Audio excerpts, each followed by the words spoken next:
Alô, dia 8 de maio de 2015.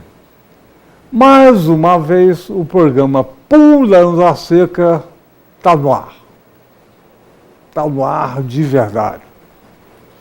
Pulando a cerca pode ser sacanagem ou superação. Pular a cerca por cima, pelo meio e por baixo. Por quê? Porque a gente consegue ver o outro lado. E o outro lado é muito menor. Tem educação, saúde, justiça e tudo que deve ter uma vida real e feliz. Pois é, o convidado hoje ainda não chegou devido ao trânsito de Niterói. Niterói é uma cidade do estado do Rio de Janeiro, Brasil, mundo, universo. Então, a gente pensou o seguinte, vamos tirar o Pulando a Cerca do ar? Não. Vamos falar sobre a angústia do convidado não vir, porque teve um acidente, um trânsito ruim, não chegar e está aqui. Estamos aqui. É angustiante, né? Ficar esperando uma pessoa, foi combinar previamente, ela não chega. Quantas vezes aconteceu isso na nossa vida? Pois é, nesse momento, é a hora de quê? De tirar do ar ou pulando a cerca. Então, pulando a cerca é superação. Pois é, angústia. Todo mundo da equipe aqui ficou esperando também angustiado. Cadê o convidado? Cadê? Não apareceu. Pode até aparecer devido ao trânsito. Mas o trânsito aqui está leve, está meio intranquilo. Ô Bira, mostra o Gerson, mostra o trânsito aqui, olha a tristeza da equipe. Está mostrando? O Bira, olha lá, o Ricardinho. Bira, o Ricardo, nosso diretor. Mostra todo mundo isso. Usado, olha a casa de tristeza. Olha só, quase chorando. Ou pensando que o produtor está chorando. Lamentável. Isso acontece algumas vezes na nossa vida. Pois é, angústia é sinônimo de quê? Igual angústia é sinônimo de quê? De crise, mas crise é superação. Quando há uma crise, no final há uma superação. Pior seria se a gente tirasse do ar, inventasse uma história que teve defeito técnico, ia repetir alguma coisa, ia ser uma coisa muito ruim. Ia ser ao contrário de pulando a cerca. Já que nós estamos pulando a cerca, eu estou me lembrando do seguinte. Tem um intelectual italiano chamado Domenico Masi. Ele está no Brasil. Ele colocou o seguinte, ele entrevistou 11 ou 12 professor intelectual da academia e viu que os professores, todos eles eram muito pessimistas. Mas por que tanto pessimismo?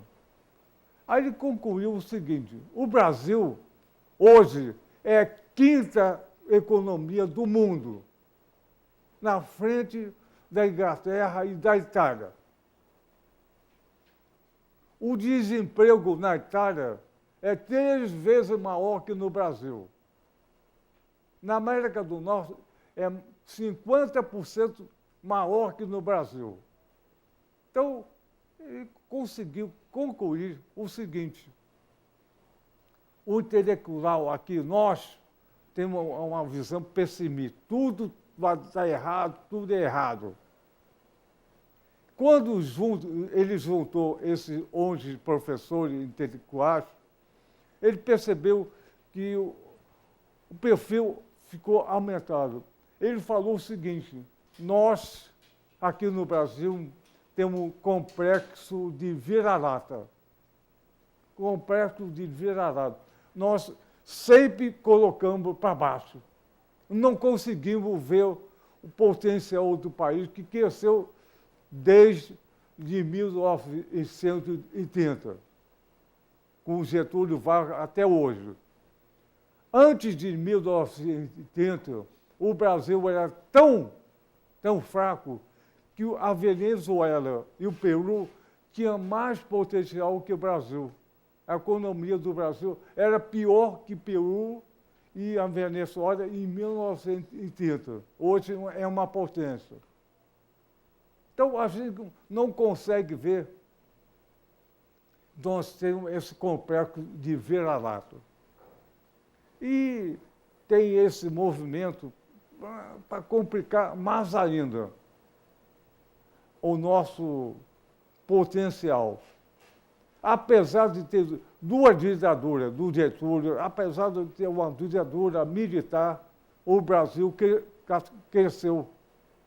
Não está ideal? Não, nada é ideal, mas cresceu e bastante. Não estou sendo otimista, eu estou seguindo o perfil da economia do mundo.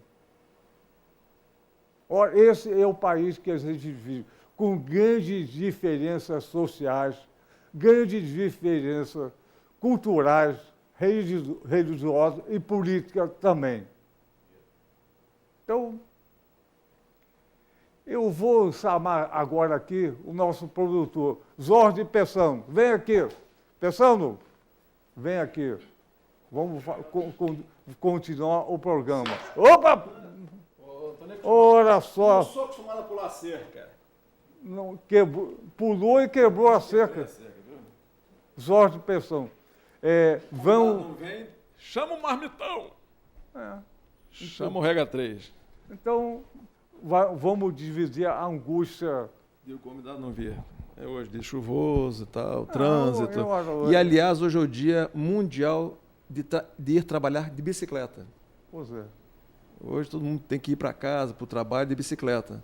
Pois é. Mas a chuva, eu não sei se vai ter muito corajoso para encarar uma bicicleta com chuva. O convidado foi tão convidado que acabou atrasando. Ele está vindo, sabia? Mas está engarrafado por aí. Vai chegar aqui no final do programa. Olha, se tem um engarrafamento, que sempre tem que sair de casa mais cedo. Não adianta correr, né? Correr no dia de chuva é perigoso, tem que sair mais cedo, isso mesmo. Então, com chuva ou sem chuva, tem que ter... Não vou criticar a pessoa, mas é uma pena que vou marcado antecipadamente e engarrafou a cabeça. Engarrafou a cabeça. Vamos falar um pouco de angústia. Você está angustiado hoje, não? Não. Está tranquilo? Estou tranquilo. Eu estou aqui. A gente que está pulando a cerca. Eu sou o próprio pulando a cerca. Tá certo. Agora, eu sou... o que me angustia muito na minha profissão, que eu sou jornalista e trabalho com assessoria de imprensa, eu trabalho sempre divulgando coisas do poder público. Então, o que me angustia muito é que nem sempre, nem sempre eu posso falar a verdade na minha profissão. E nem sempre o poder público é aquela coisa que sai no jornal. A nossa função de assessores de imprensa é dar ao público uma ideia bonita do poder público, quando, na verdade, nos bastidores a coisa não está acontecendo assim. Isso me angustia muito na minha profissão.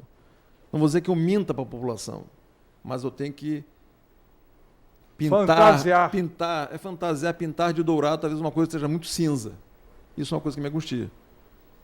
E você, como médico do poder público, trabalhou muitos anos, deve ter te angustiado muito também durante a tua vida, não ter um medicamento para dar para o paciente, não ter uma maca, não ter uma injeção. Isso a nossa profissão às vezes se mistura um pouco, né? A angústia. Mas esse poder público que é deficiente, a minha pergunta é o seguinte: você que é assessor de imprensa, por que essa deficiência tão grande, igual o dobro mão? Por que a tua boca é tão grande? É grande por quê? E só pouquinho para a população. A boca é grande. E a população fica reduzida num pedacinho. Por que essa boca é tão grande? Não sei, mas eu vou tentar responder com um exemplo. Por exemplo, ontem uma repórter da CBN nos procurou para saber quanto que o Estado do Rio de Janeiro estava enviando para Niterói para o combate à dengue. Eu fui procurar a tesouraria, né, da Fundação de Saúde. E aí? Quanto nós estamos recebendo do Estado? A tesouraria procurou dali, procurou de lá, não tinha dinheiro. O Estado fala que manda. Niterói disse que não recebeu. Falei, mas então onde qual o ruído aí? Aí fui apurar. Não é o Estado que manda, é o Ministério da Saúde, fundo a fundo. Quer dizer, Fundo Nacional de Saúde diretamente para a Fundação Municipal de Saúde. E também a coisa está meio enrolada. Até agora não acharam, estão procurando, mas até agora, pelo menos em 24 horas, não tinham achado ainda onde é que estava esse recurso. Que muitas vezes chega, mas chega atrasado. Já estão o ministro Quioro da Saúde divulgou que realmente o Brasil está em estado de epidemia, principalmente na cidade de São Paulo. Niterói está numa situação confortável por um trabalho já bastante antigo de prevenção à dengue, casa a casa. Então, Niterói está bem na fita, que talvez o dever de casa em São Paulo não deve ter sido feito, e está com epidemia, e até com óbitos. Mas, no caso de recursos, fica essas coisas, né? Essa boca grande, ela pega onde? Pegou lá em Brasília, pegou aqui, onde é que está esse recurso para se combater a dengue? Essas coisas angustiam também a gente. E muita coisa é filtrada, muita coisa o assessor não sabe. Como eu lido muito com jornalista, com muito colega, criou-se a falsa impressão de que eu vou dar com a língua nos dentes. Não eu estou servindo ao poder público, eu vou guardar informação, não vou jogar no ventilador. Apesar da minha obrigação é divulgar tudo, eu tenho que ser transparente. A população é que tem que fazer o juízo dela. Eu não tenho que dar uma informação maniqueísta, puxar para aqui, puxar para tendenciosa. Eu tenho que dar ao público a informação. É ele que faça o julgamento dele. Mas nem sempre a informação chega toda para a gente. Olha, você está falando de informação. Na Argentina e outros países sul-americanos já se votou a lei da mídia. O que é a lei da mídia? É uma divisão da informação. A mídia no Brasil é totalmente dirigida pela elite do Brasil. Só interessa quebrar o serviço público. É um saco de pancada eterno. Não esquece a empresa privada que ele é dono. Havendo essa lei da mídia, que tem uma guerra no Congresso para votar, porque o que não interessa para a elite é dividir a mídia entre a empresa particular e equilibrar com a informação do outro lado. Quando tem uma informação, sempre tem duas vertentes, lá e cá. Mas no Brasil só tem o lá, o cá não tem. Então, ataca sempre o setor público, que é para destruir o próprio setor público e privatizar tudo, igual a lei da privatização. Não imagina uma empresa que o dono da empresa não tem funcionário, privatiza tudo. Olha que coisa terrível. E paga muito menos, não tem férias, terceiro. Então, olha só, então a lei da mídia demorou, acho que 30 anos conseguir votar na Argentina e votou. Então, e tem mais, qualquer empresa de comunicação é uma concessão do Estado, não é o Estado. Ela deve uma concessão, ela toma o papel do Estado e dirige o país. Então, você tem que... Julga, faz, não faz. Então, você tem que mentir ou omitir a dificuldade, mas não consegue valorizar a coisa boa. Coisa boa no jornal hoje é uma coisa que é sempre o ruim, é sempre o vira-lata, que eu estava falando. É sempre a coisa do vira-lata. Não consegue ver o que tem bom, nem valorizar. Como é que a população vai valorizar uma coisa se ela não conhece? Então, a lei da mídia é uma coisa fundamental. E esse país, o nosso país, o Brasil, depende exclusivamente de uma mídia que 70% é dominada, 80% dominado por 4 ou 5 famílias no Brasil. Marinho, Saad, Farias. Então, é só isso. Uhum. E o resto é tudo vira-lata. Quer ver um exemplo? Por exemplo, na programação TV aberta, por exemplo, à tarde, você tira Bandeirantes e a Record, a Bandeirantes e a Record é só o Mundo Cão. Da Atena Bandeirantes com assalto, morte, estupro e tal, e a Record também nessa briga. CNT é vendida, praticamente partilhada toda por programas religiosos, sobra a Globo com novela. Quer dizer, o público tem esse mosaico de programação. A programação melhor, que poderia fazer pensar, está na TV a cabo, que é paga. Nem todo mundo tem essa cultura de pagar para ver televisão no Brasil.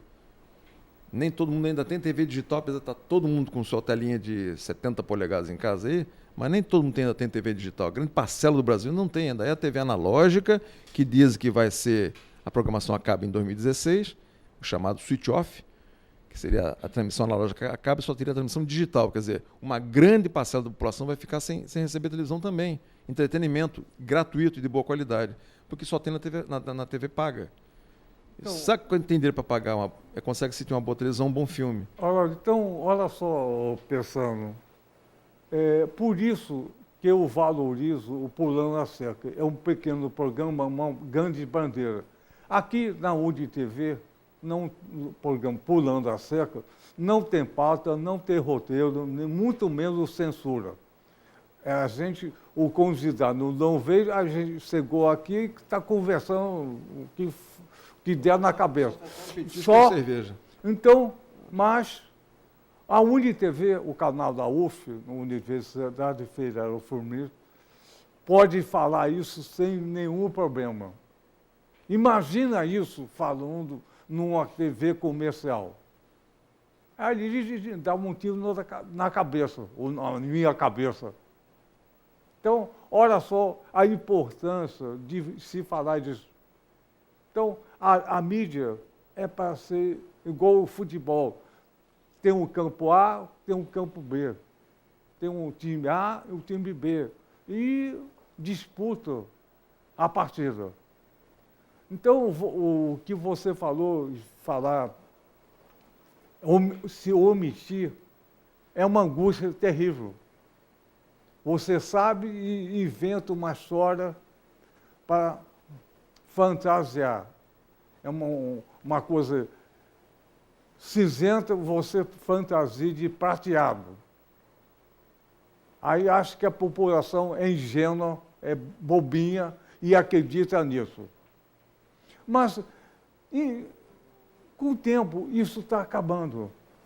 Com as redes sociais agora, com a mídia, com a nova mídia de comunicação eletrônica, o WhatsApp, o Facebook, o Twitter, as pessoas estão podendo se manifestar com muito mais rapidez. Então, nós, o poder público, é que está tendo que correr atrás para poder rebater uma má informação, ou até rebater um problema que aconteceu na rede, dizer, olha, o médico não estava, ou estava lá, ou não estava, ou tem medicamento ou não tem. A gente tem que ser mais rápido até, ou junto, pelo menos, junto com o público, junto quando chega a denúncia, quando chega a cobrança.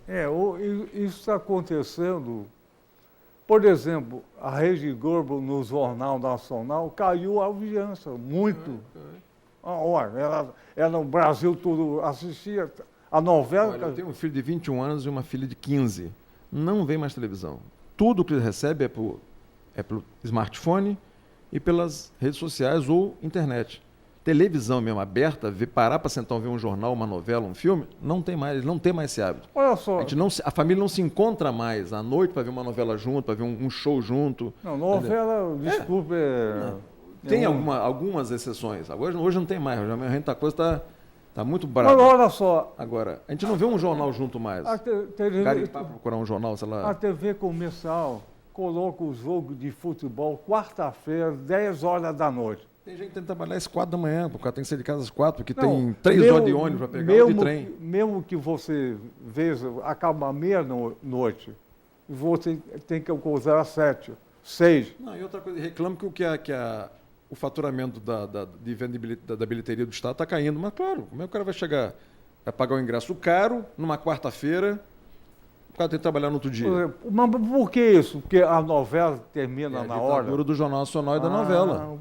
E as outras redes seguem o horário da Globo, imposto há, sei lá, mais de 30 anos o Jornal Nacional, aquele horário, então todo mundo vai a reboque. Mas se houvesse... Se você reparar o jornal da Bandeirantes, por exemplo, o Boechat, ele fica sempre olhando, ele é sempre avisado quando está para começar o Jornal Nacional, que ele acaba, para não ter briga, para não ter concorrência, para ele não perder a audiência dele, ele acaba certinho, minutos, segundos antes de começar o Jornal Nacional.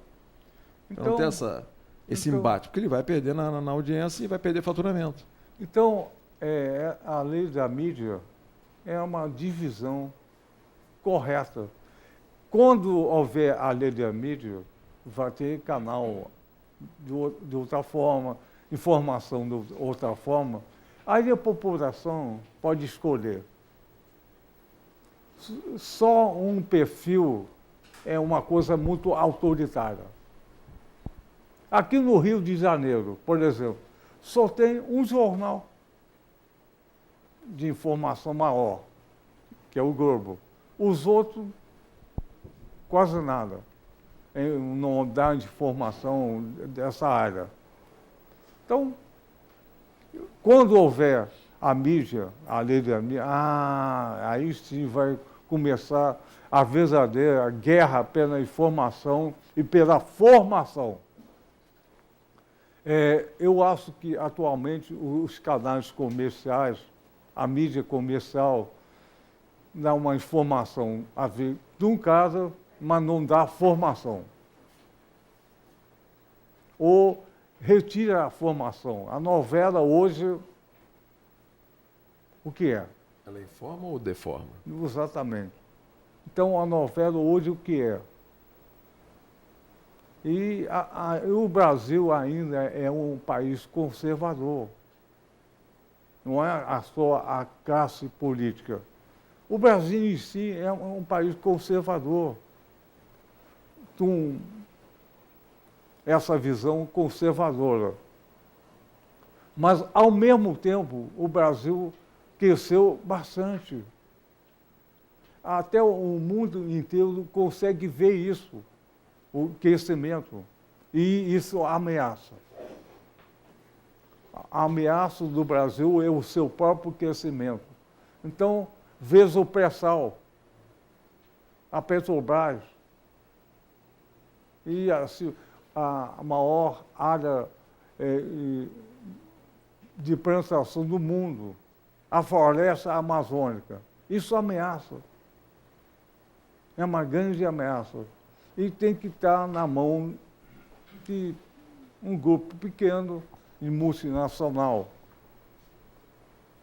Olha a grande ameaça que o Brasil é, pela extensão, pela forma cultural de viver, e está crescendo.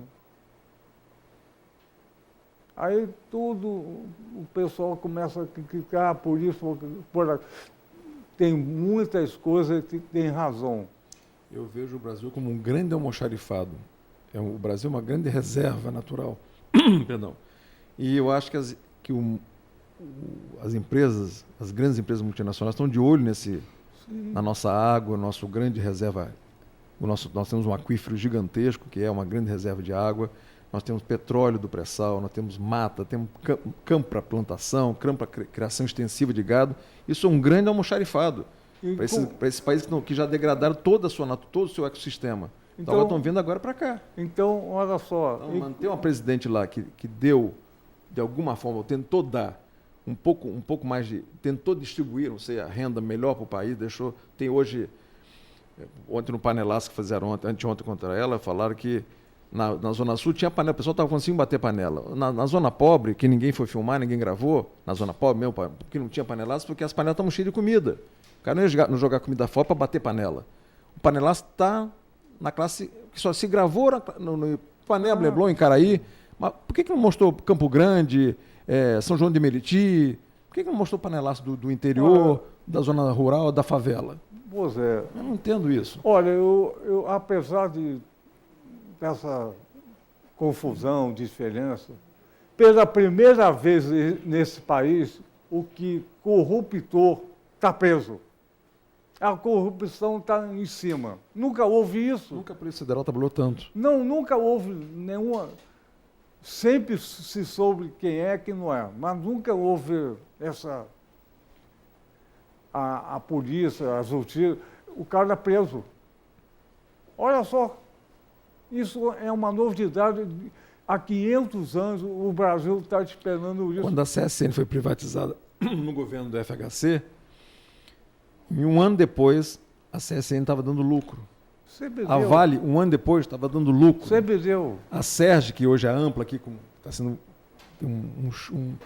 uma enxurrada de reclamações com o serviço da Ampla, a Sérgio foi privatizada e depois foram ver, lembramos que esquecemos de colocar no valor da empresa os postes e toda a fiação do Estado. Só colocaram o patrimônio imóvel ali, mas não o patrimônio imóvel, os postes, a fiação, os quilômetros milhares de quilômetros de fio. Não esqueceu, não nada. Ou para botar o valorzinho bem baixinho na outra privatização. Então, isso olha só, a gente vê na mídia o corruptor e o corrupto sendo preso, é uma coisa fantástica. Nunca houve isso. Não, nos outros países está acontecendo isso. Pois é uma coisa fantástica. Apesar da dificuldade. Por que falam tanto no Mensalão e falam tanto do escândalo da Petrobras? E por que não tocam no HSBC? Nas 8.000 contas que tem Jô Soares, tem Marília Pera, isso por falar de artistas, não estou me lembrando aqui de empresários, e até pessoal de classe média mesmo, que tem lá tem a sua fortuninha lá, no HSBC lá na Suíça, mas não declarou. Não tem nenhum problema de o pessoal ter dinheiro lá fora. Olha só tinha que declarar no imposto de renda, declarar na receita. Olha só, quando a mídia fala que tem o petrolão, olha, uma coisa são as pessoas que corromperam a Petrobras, roubaram a Petrobras. Outra coisa é a instituição da Petrobras. Parece que o petrolão, todos os 70 mil funcionários da Petrobras, todos corruptos e ladrão. Isso é uma mentira. E a população acaba acreditando nisso. A Petrobras tem que ser mais privatizada e o petrolão todo mundo roubou. Quem roubou deve ter justiça e ser preso. Quer ver um outro exemplo? Temos aqui uma bela equipe da finada TV Educativa. Todos profissionais com muita experiência. Criaram uma organização social chamada SERP para administrar a TV Educativa, que acabou quebrando e criaram uma TV Brasil. E dispensou essa grande massa de trabalhadores com experiência e botaram gente nova lá. Está agora a TV Brasil quebrando, ou às beiras da falência. Quer dizer, uma OS, uma terceirização, entre aspas assim, que está levando a gente perder um dos mais importantes canais públicos do Brasil, se não o mais importante, que fazia concorrente direto com a TV Cultura de São Paulo. E a equipe aqui, subutilizada, e, sabe, pessoal com experiência que poderia estar numa faculdade como aqui tem, de comunicação, ensinando o pessoal a mexer numa câmera, a operar um som, a regular uma luz. É isso. Pois é, então, eu vou criticar o governo do PT. Claro que o PT Cometeu seus erros. muito errou bastante, mas acertou também em outro lado. Não tem só um lado, tem o outro. Olha só, vou dar um exemplo. Na ditadura de Getúlio Vargas, foi criado o DIP, Departamento de Imprensa E propaganda. Propaganda. Era só censura? Era sim. Mas teve o outro lado muito interessante e legal. Era o outro lado muito interessante. Agora. É legal. Porque deu ao Brasil a noção da nacionalidade. Fez milhares de revistas e livros. Não era só censura, é outra coisa. Então, sempre tem o outro lado. Mas interessa só ver aquele lado. Bom, chegou o nosso convidado. Tem um tempo ainda? Tem 10 minutos, eu tenho que... É um bloco do Jô Soares. Será que dá para vender alguma coisa em 10 minutos? Não, Quer que eu chame aqui? não. Ele senta aqui e eu saio. Dá licença, hein? Viu, gente? Foi um prazer falar com vocês. Vem pular a cerca, correndo aqui. Pula a cerca, pula.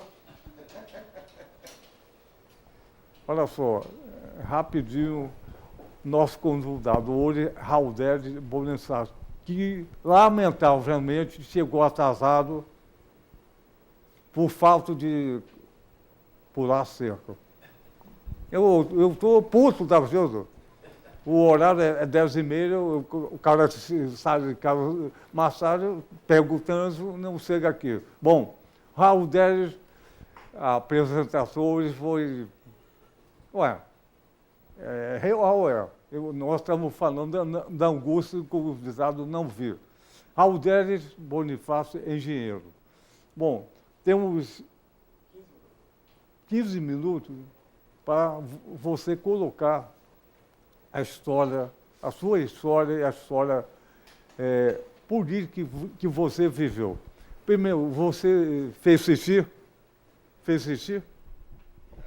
Não, fala aqui na boca. Ainda não. Não, você correndo. Então, tá bom, agora está correndo. Raudeli, coloca a história que você tem para colocar rapidamente, em 15 minutos. Bom, eu primeiro queria pedir desculpas porque calculei errado o nosso engarrafamento, que sempre é uma surpresa diária, constante, esse desafio, né? Tem sido desafio das cidades grandes. Nós temos esse desafio aqui agora, com vocês faltando. E para mim foi um prazer ter recebido esse convite, porque eu acho que a gente precisa disso, né? Acho que no momento atual a gente está precisando resgatar a história que a sociedade viveu, a história que a sociedade vive de uma forma diferente. Há uma diferenciação hoje no se viver e no se discutir. Nosso período histórico, comecei minha militância política quando eu era jovem, no Liceu Nilo Peçanha, que era um celeiro de formação de estudantes, né? Quadro de professores excelente, né? E já naquela época a gente esbarrou com a Revolução, com o golpe de 64. Civil, Isso. E aí nós já começamos nossa militância naquela época, no Grêmio, né?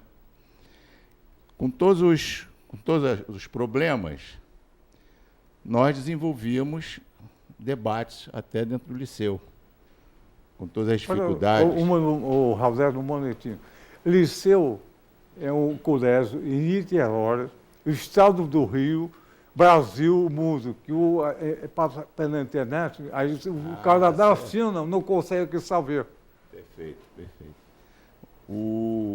Então era um colégio padrão em termos de qualidade do ensino, mas também um quadro de professores que passavam a discussão da realidade do país e do mundo para os alunos, onde havia muito debate dentro do liceu. Saindo do liceu, continuando nessa militância, a gente acaba se envolvendo, criando paixão, porque política é paixão. Fomos para a universidade, para a Escola de Engenharia de Niterói, a UF, e lá também continuamos participando lá de diretório, numa luta política. Eu queria só marcar uma diferença, que hoje, naquela época da ditadura, o Brasil passou por uma riqueza muito grande do debate político. Com todas as dificuldades, com todo o cerceamento da liberdade, os debates políticos, eles alcançavam até os bares. Quando as pessoas sentavam nos bares, havia uma discussão ideológica nacional, com uma visão, inclusive, do que acontecia no mundo. Hoje a gente se depara com uma situação diferente. Os debates estão muito fracos. Os debates estão sem consistência do pensamento global do país diante da nação, diante do mundo. Hoje a gente vê muito o enfoque dos debates políticos voltado com o pensamento eleitoral. Isso está trazendo uma pobreza de se avançar em se criar novos valores com uma perspectiva do que está acontecendo no país e no mundo. Não pode mais olhar o Brasil sem olhar o mundo. Porque o que acontece aqui está acontecendo lá fora, e o que acontece lá fora passa a acontecer aqui. E é triste quando a gente atravessa períodos eleitorais, onde os canais de comunicação estão abertos aí para as pessoas expressarem seus pensamentos. A ideia é uma visão meramente programática eleitoreira. Ou seja, é só a busca do voto e não do pensamento político, uma riqueza do pensamento político. Os debates ficaram muito fracos. Hoje se assiste muito poucos debates. Hoje as universidades é que ainda internamente abrem seus auditórios para o debate, mas fica uma coisa muito circunscrita ao pensamento universitário. Os sindicatos, às vezes, promovem seus debates, mas são debates que não alcançam a sociedade como se alcançava anteriormente. Com toda a dificuldade de comunicação, esse debate do pensamento político, ele se espraiava na sociedade. Hoje é lamentável. Eu, por exemplo, fui dirigente sindical, fui diretor do Sindicato de Engenheiro, eu fui vice-presidente do CREA-RJ, tive uma militância política muito forte no Clube de Engenharia, aqui do Estado do Rio, e os debates eram muito profundos em termos do desenvolvimento econômico do país, do desenvolvimento estrutural do país, independente de que matiz fosse o governante. O debate é que era rico. O debate é que proporcionou muitos avanços de pensamentos de mudanças tecnológicas. Havia distorções, claro, que a única ciência exata é a matemática. Tirando a matemática, tudo é pensamento da suposição. Tudo são hipóteses e teses, mas não é uma verdade absoluta. Se não é uma verdade absoluta, temos que enriquecer com pontos e contrapontos, para que as pessoas tenham uma dimensão da onde ela quer chegar, da onde o país possa caminhar. E a partir dali, a gente vê que criou-se muito um maniqueísmo de grupamento de pensamento político-eleitoral.